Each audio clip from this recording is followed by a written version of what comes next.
Race and how it affects unemployment. Some people out there think that race and unemployment don't have any correlation whatsoever. Research shows that that is just not true. Unemployment rates are affected by many different factors, but today we're just going to focus on how race and everything correlating with it affects unemployment rates. So, are you one of those citizens in America who thinks that minorities are just lazy and destined to be in jail, especially if they live in a high poverty area? Some people don't think this way. A lot of people do. There's a lot of prejudgments about minorities who live in impoverished areas, and that basically they're just going to end up in jail one day. Many don't understand or even care to understand the correlation between minorities, jail, unemployment, and mental illness.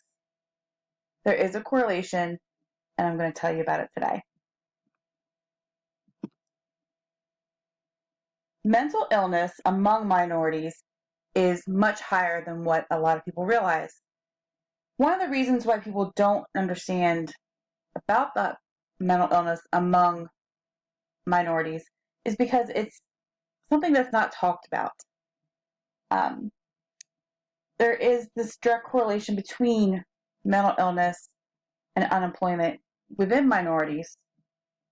And C.C. Lowe and T.C. Chang spoke about this in their research in 2014 in a paper called Race, Unemployment Rate, and Chronic Mental Illness, a 15-year trend analysis.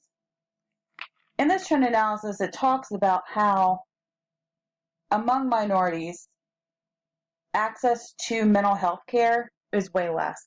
If you're a majority, meaning not Hispanic or Black, you have a lot more access to mental health care. You're also more apt to talk about depression, anxiety, and other mental illnesses that may affect you. In the research that Lowe and Chang did, they spoke about how it is a taboo thing for minorities to even talk about mental illness. It's seen as a weakness. Since they are not able to get access to the mental health care that the majorities are able to get hold of, they just don't talk about it. When people become depressed, they're less apt to get out and do things to make themselves better, especially if they're not talking about it. When people become unemployed, they often become depressed, and it becomes a cycle. So now we have some minorities who live in impoverished areas, and they're depressed. People are judging them. They're getting judged by everyone who does not live the same lifestyle they do. They have the mental health issues, which is a taboo thing. And a lot of the majority of the citizens, meaning non-Hispanic and Black, look at people who live in these impoverished areas as a drain to society. A lot of times they're utilizing welfare, food stamps, Medicare, Medicaid. So they're seen as this just drain, and they become this more of an undesirable person. Another thing that scares the majorities is that of the minority being in power. They're seen as a threat if they are in any form of power in the workforce. Katie King and Dee Wheelock spoke of this in their 2007 research called Group Threats and Social Control.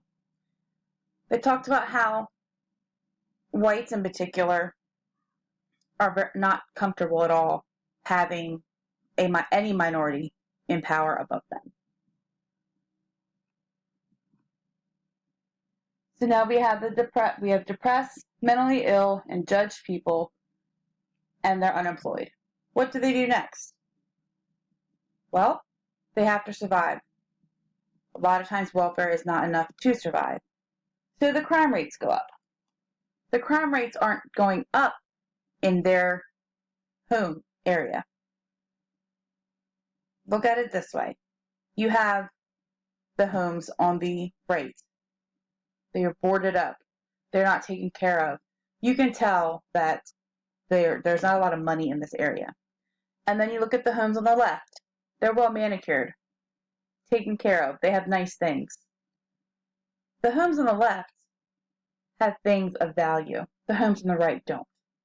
So you see the crime rates go up in the more affluent areas.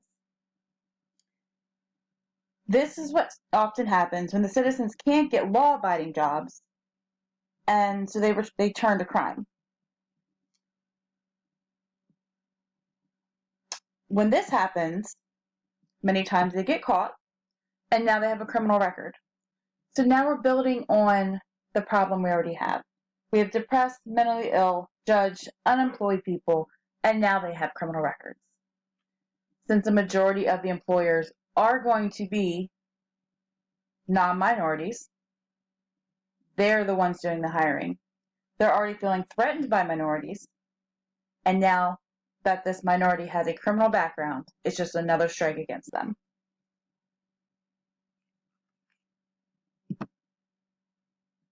This is the whole foundation for our topic today, race and how it affects unemployment. It is a huge problem in America when we have a group of people that are judged based on where they live, the color of their skin, their economic background, and their mental status. That's not even being addressed. The unemployment rates skyrocket. So how do we keep this from progressing? We need to learn from history. History has shown that minorities are not treated as fairly as the majority. The only way to change this is to prevent a negative history from continuing is to change what we're doing now. Education needs to be put in place for minorities and majorities. All the non-minorities need to be educated on what's going on around them, not just in their gated communities or not just in their predominantly white neighborhoods. Our minority communities need to have the education and the support to break the cycle of mental illness, unemployment, crime. The only way that we're going to do this is with the education. And at that point, the statistics will change. We just need to really evaluate what we're doing now and all come together. Just like the picture shows here. We have some minorities and we have some majorities. They're binding together, making what would appear to be a very hard bond to break. And it's because they're supporting each other. That's where America needs to get, where we support everyone that's here, everyone that wants to do better, and just bind together. Thank you.